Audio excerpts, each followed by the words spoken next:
De beren rennen van de morgen in een optocht naar haar squallen. Ouders snappen net waarom de squallen dichtmat en hadden er ook nog neer toe te jaren kregen van het squalbestuur.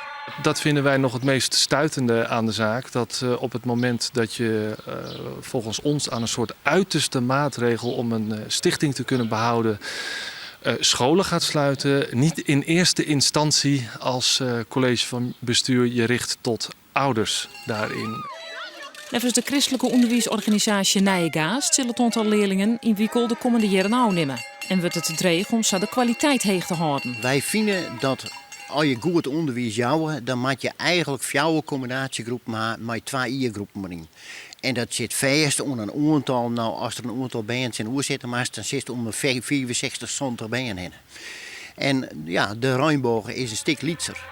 Onder Nijengaast vallen 15 basisscholen. Jongen de Rijnboog in Wiekel moeten ook 4 orenskolen sluiten of fuseren. Het gaat om de scholen in Sondel, het Heidenskip, Eerlahuizen en Molkwaar. Waasje praat het bestuur met de Maïsissenskipsrieën en komt er meer duidelijkheid over de toekomst van de scholen in Wiekel.